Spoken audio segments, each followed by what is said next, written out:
Today is the 10th of May 1994, the same date as the lecture on the other side of this tape, and I want to talk to you about what is undoubtedly the most puzzling of all the mental mechanisms. It is not only the most puzzling, but it's also evidently the one that's least understood, for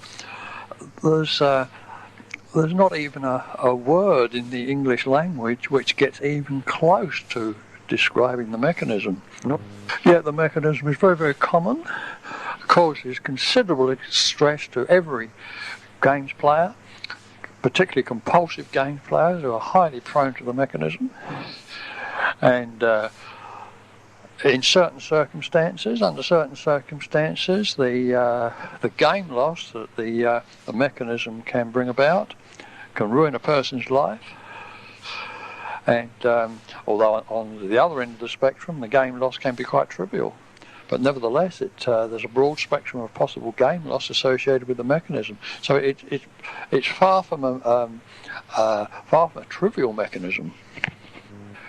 When I first discovered this mechanism in my own psyche during my own research, I started to hunt up my reference books, my psychology books and general reference books, and I could find absolutely no trace of this mechanism.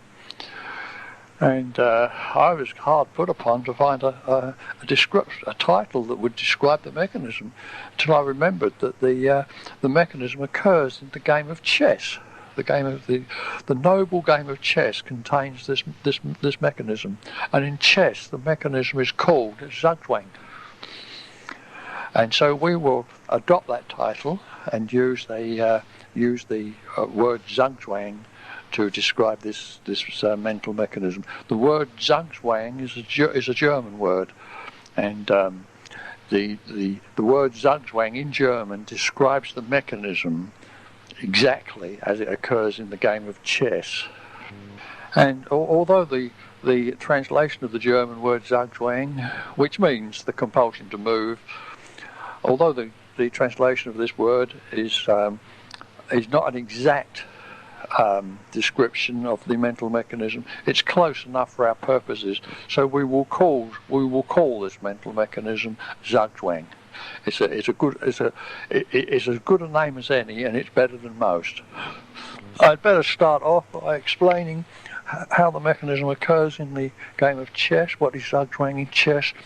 Well, Zugzwang occurs in chess when a player, although it's his move and his position is quite sound, any move he makes is a bad move and will lead to inevitable game loss. However, one of the rules of chess says that the player, when it is his turn to move, he must make a move or he will forfeit the game by violation of the rules of chess. So the unfortunate player in Zugzwang is faced with two losing game options. He either makes a move and loses the game by making a bad move, or he loses the game by not making a bad move and loses the game by breach of the rules of chess. So they to celebrate that, they call the mechanism Zugzwang in chess, which means literally the compulsion to move. The player is beaten by the compulsion to move. Even in the game of chess, we see this quality of that is reflected in the life game. That this quality that the player is under no particular threat, and yet suddenly, because of this compulsion to move, he loses the game. And it's similarly in life. The player can be jogging along in games play, everything seems to be going well, and then suddenly an event occurs, and the next moment, immediately he's facing a situation. He's in Zugzwang. He hits a Zugzwang situation, and immediately goes into game loss. And it can be tremendously puzzling to the player because he just doesn't know what went on, what is happening. He's not under a tremendous duress from the opponent. He's not under tremendous duress from the universe, but because of the particular circumstances that occur, his game loss is inevitable. That's the situation he finds himself in. It's a most puzzling situation. What makes it particularly puzzling to the games player, upsetting to the games player, is that he can't really blame anyone for the zugzwang. He doesn't know quite how he got overwhelmed, how he lost the game, because he's under no particular duress from anyone.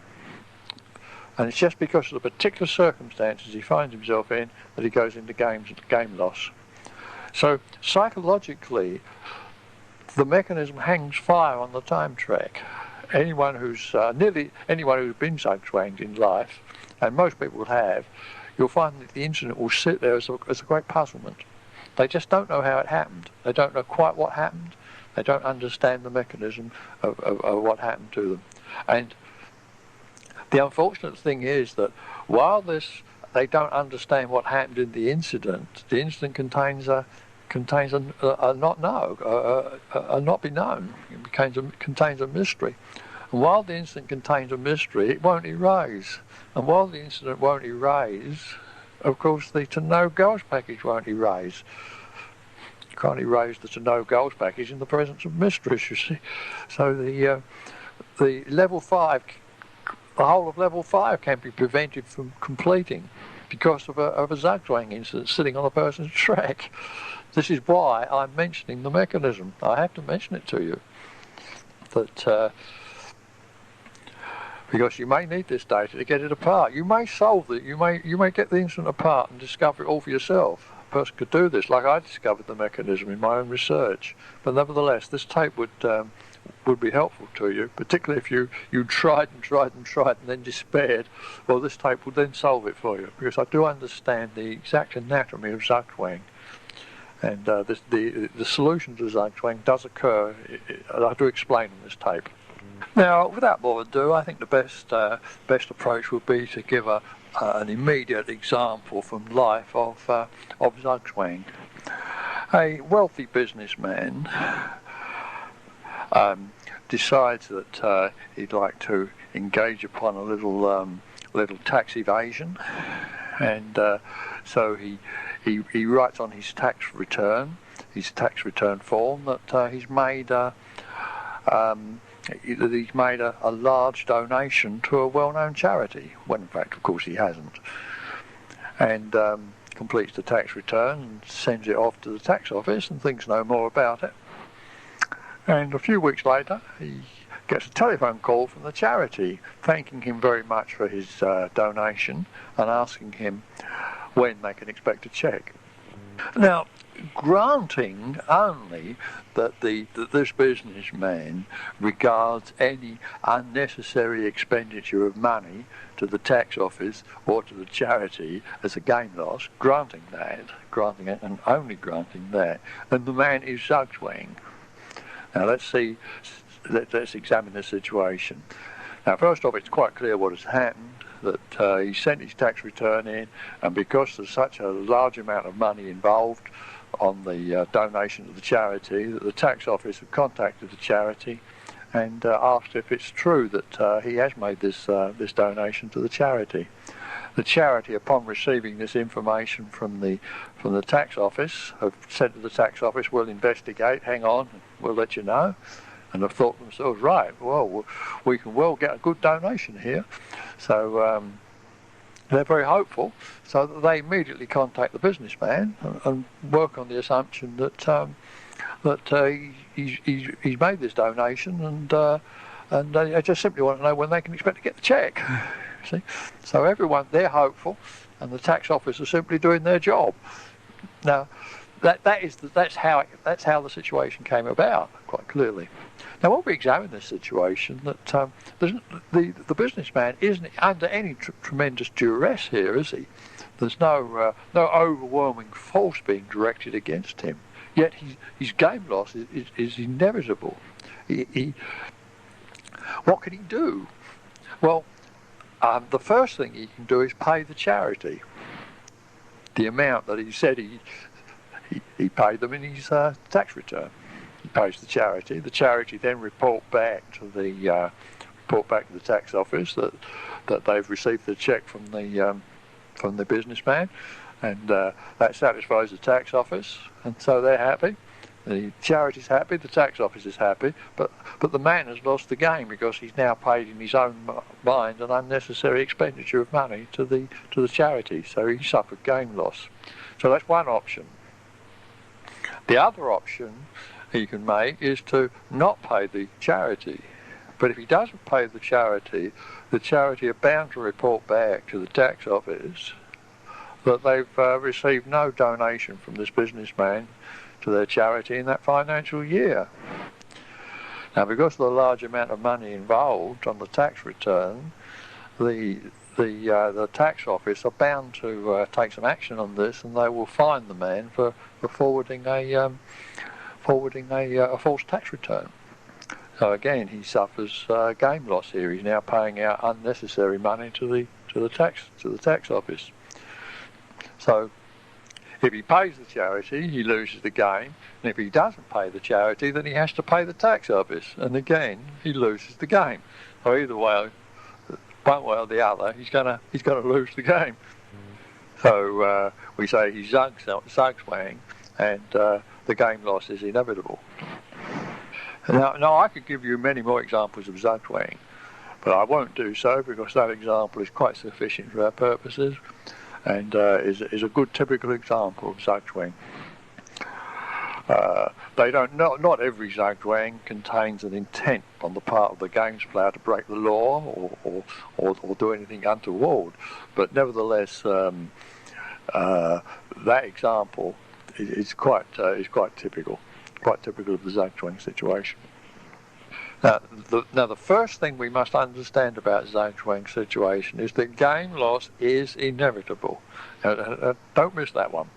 Game loss in zugzwang is inevitable. The person isn't going to get out of the game loss. It's inevitable. One way or another, he's going to lose the game. And it's our goal, our purpose on this tape to discover just what is going on and why this is inevitable. Well, there's a few things we need to, few technical terms and technical things we need to look at and examine, and then we can go ahead and do what we call a zugzwang analysis, and you will see when we've completed the analysis, the whole picture becomes very, very clear. So first of all, let's take up the first of these technical terms. The first of our technical terms we need to look at is the subject of a losing game option. A losing game option. Now, this is a technical term in gameplay. It's a technical term and is defined as follows. A losing game option is any action that the player is free to undertake that he knows will lead to game loss. Any action that the games player is free to undertake that he knows will lead to game loss. End of definition.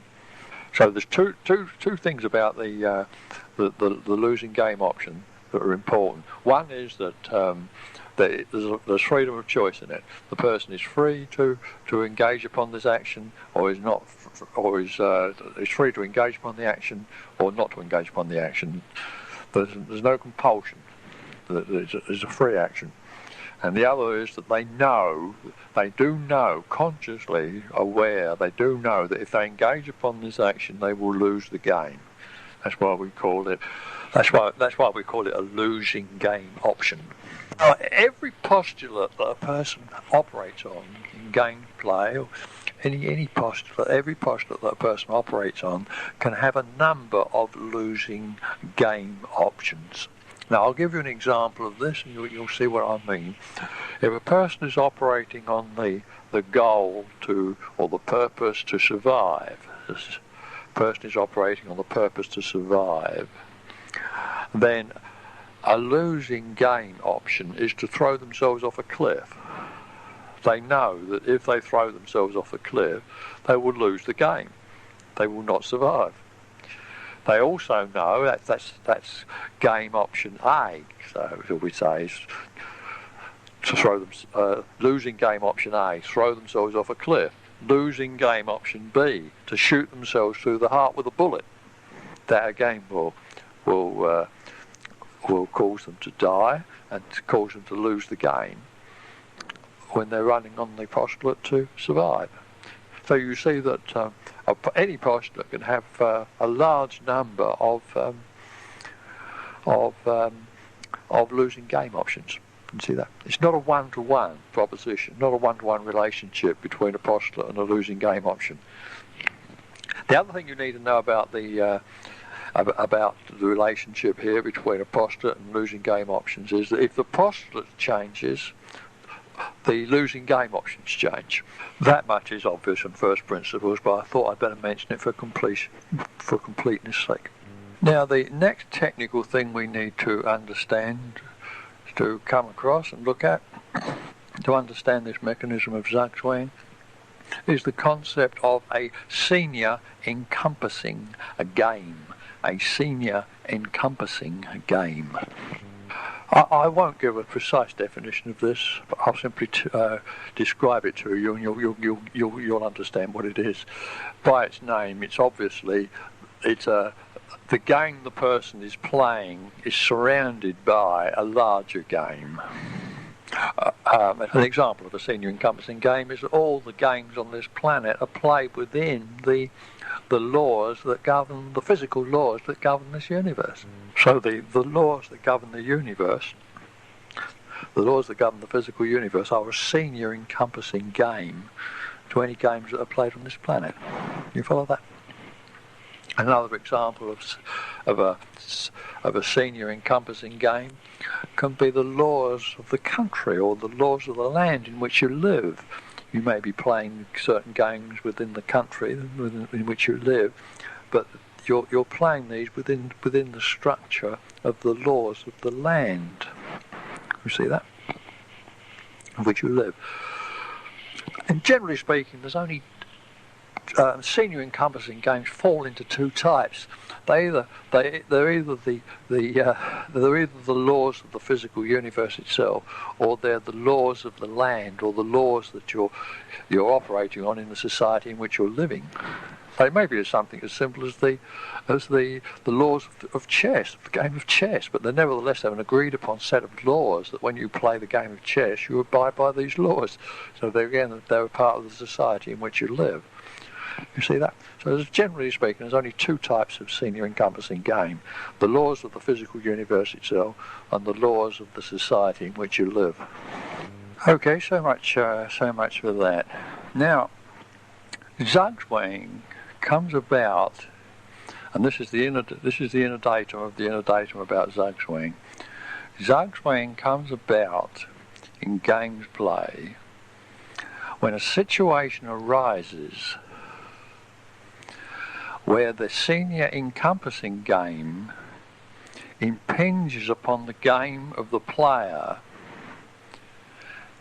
and produces a relationship between his losing game options of a particular type.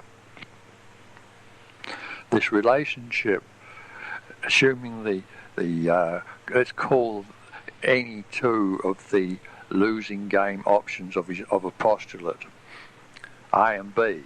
So we have this postulate, and any two of its losing game options of this postulate may be, we'll call them A and B. The senior in the Zugzwang situation, the senior encompassing game impinges upon, but because of the circumstances, impinges upon the player and causes his losing game options to be related in the form, if not A, then B. Now, if I'll go through it again.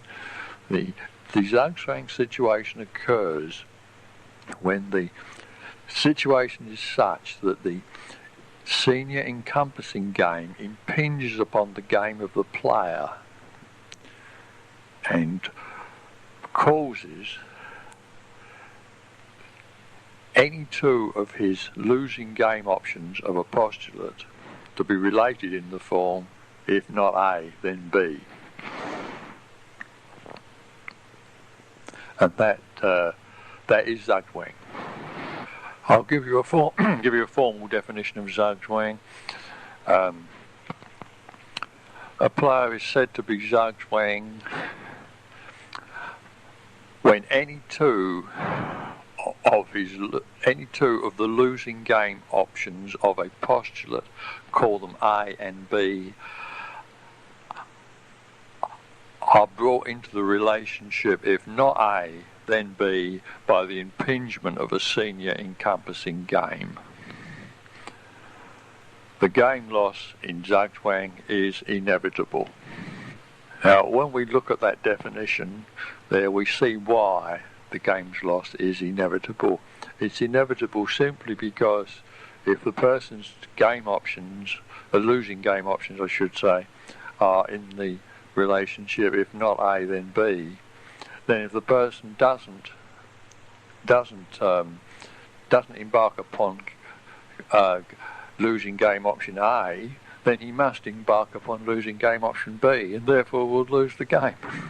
So he's in the choice. He's in this cleft stick of he either loses the game by adopting losing game option A, or if he doesn't embark upon game option A, he will embark upon game option not A, and if he doesn't embark upon game option A, he will embark upon game option B and lose the game.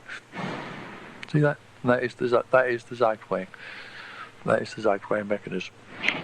Now, if you followed this through so far and followed the complexity of this through so far, you'll see that it's not surprising that the mechanism is very deeply buried and is very little understood. Why people get so terribly puzzled when they get Zugzwanged. They simply do not understand the mechanism. You have to be a bit of a logician, you have to be a bit of a psychologist, and you have to be a bit of a mental researcher like me before you could even get close to understanding the mechanism of Zugzwang in life. For those of you who are logically inclined, I can give you the logical propositions, the logical postulates of Zugzwang. The person is operating on postulate X, shall we say, and postulate X has at least two losing game options, which we will call A and B. Okay? So there's our background. And the Zugzwang occurs when the senior encompassing game impinges and brings about this following situation. We have if A, then not X. If B, then not X. If not A, then B. There's just those three propositions. That's the end of the three propositions. Now, when you examine those three propositions in logic, you will find that one of the valid deductions from those three propositions is that postulate X is reduced to zero. That when those three propositions hold, then X equals zero. In other words, when postulate X cannot maintain, in other words, it goes into loss. That's why the game loss is inevitable in Zugzwang. Postulate X cannot succeed. It can only fail under those circumstances. So for the benefit of logicians who may be listening to this tape, that is the logic of Zugzwang. And if you write it down on a piece of paper and do the necessary piece of logical deductions, you'll see that what I say is true. That's the logic of Zugzwang.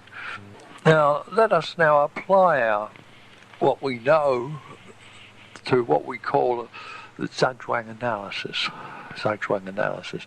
Now, the most difficult part of the analysis is understanding what we're doing. In other words, if you've understood it so far, the rest is easy. The difficult bit is behind us on the tape. A Zugzwang analysis simply consists of isolating losing game options A and B. Once you've got them, it will stand out like a sore thumb that they're in the relationship, if not A then B, then you'll see then why the game's loss was inevitable.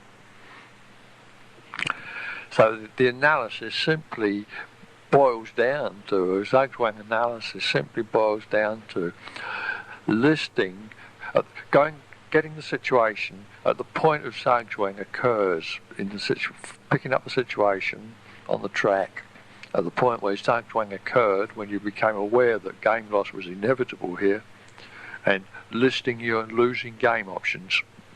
Just list them. There won't be many. Usually there's only 2, 3, 4, half a dozen at the very outside. Sometimes there's just 2. Most commonly there's just 2. Call them A and B, and you will see in a glance that you're faced with the situation of either adopting A, and if you don't adopt A, then you must adopt B. But because B is a losing game option, game loss is inevitable. And once you've done that, you understand the Zugzwang. The Zugzwang, the mystery then comes out of the Zugzwang. You see how the senior encompassing game has enforced that peculiar relationship of, if not A then B, between the 2 losing game options in the situation of your postulate in the situation. And you understand that, then you understand everything about the Zugzwang in that situation, and it collapses. You see that? You don't really need to know what your postulate was, but you will find out what your postulate is. You don't really need to know what your postulate was. Once you start listing your losing game options, the postulates that these losing game options are associated with or connected to will pop into your mind, so that you will discover the postulate involved here. There's only one postulate that's involved. There's not a number of postulates. It's just one postulate that goes into failure in Zugzwang. And it is the failure of that postulate that brings about the game loss. There's not a number of postulates that go into failure in Zugzwang. It's just the one. Now let's apply this to our this analysis now to our examples of Zugzwang. First of all, apply it to the game of chess. Well, here the application is so trivial that it will fall apart as we touch it. Here the losing game options, the player's got 2 losing game options. A, he makes a move, that's A, he makes a move, bearing in mind they're all bad moves. And losing game option B is to refuse to make a move. Well, the senior encompassing game here is the laws of chess. That's the senior encompassing game. And if he's in the Zugzwang situation is such, when he's in the Zugzwang situation, then he's in a situation where not A, if not A then B maintains, the laws of chess insist upon that. That's the senior encompassing game impinging upon the particular game of chess that's being played. And in other words, he's faced with a situation where if he doesn't make a move, then he's refusing to make a move. And if he refuses to make a move, he loses the game by default, by violation of the rules of chess. In other words, that's losing game option B. See that? So there's the analysis of Zugzwang in chess. The postulate that the player is operating on in the game of chess is to not lose the game. To not lose it. The chess player is always happy to either win the game or draw the game. His goal is not to lose it. So that's his postulate, and the 2 losing game options will deny this postulate. Okay, that's completes the analysis in the chess game. Now let's take up the analysis now and apply the analysis to the businessman and his donations to charity. Well, let's start off with the postulate here. The postulate I've already given is that the businessman doesn't want to make any unnecessary expenditure of money. That's his postulate. So his losing game option A is to pay the charity. That's losing game option A. And losing game option B is to pay the tax office fine. Now the senior encompassing game here is the laws of the land and is the laws of the tax office, of the tax system, the tax office system, which say that that under certain circumstances the tax office is bound to check up on what people put on their tax returns.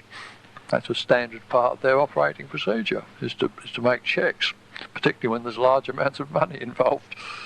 So that's the laws of the land, and that's the laws of the that he invokes there. That's a sort of the senior encompassing game, and the senior encompassing game steps in and zugzwangs him. The senior encompassing game impinges upon his game that he's playing, and enforces this relationship of if not A then B between his losing game options, and says that if you don't pay the charity then you will pay the tax office fine, if not A then B, and thereby reduces him to zugzwang, an inevitable game loss. You get it? And you see how easy it is. Now all the bits are easily explainable. The whole mechanism comes apart when you understand the postulate, the losing game options, the senior encompassing game, and this peculiar relationship of if not A then B, that under certain circumstances the senior encompassing game can impose upon the losing game options. What puzzles a person, always puzzles the player about zugzwang, is that he makes a postulate which is not in opposition to any postulate in the universe or any postulate of or any law of the society in which he lives necessarily. He makes this postulate, and the next thing he knows is that the law of the universe or the law of the society is, under certain circumstances, steps in and enforces game loss upon him. And this is what makes it so terribly, terribly puzzling. He doesn't understand the mechanism of the senior encompassing game, and the fact that he's not living in a vacuum. He's living in a society, he's living in a universe, and this universe can impinge and can impose upon him and can upset the affairs of mice and men. You see what I'm getting at here? This is what he doesn't grasp. When the person understands this, understands that there is such a thing as a senior encompassing game, and that he's got games within games, then he starts to understand the zugzwang mechanism. And he just adds to that this subject of the losing game options and that peculiar relationship that gets imposed upon them of if not A then B between any two of the losing games options of a postulate. Then that's the whole picture.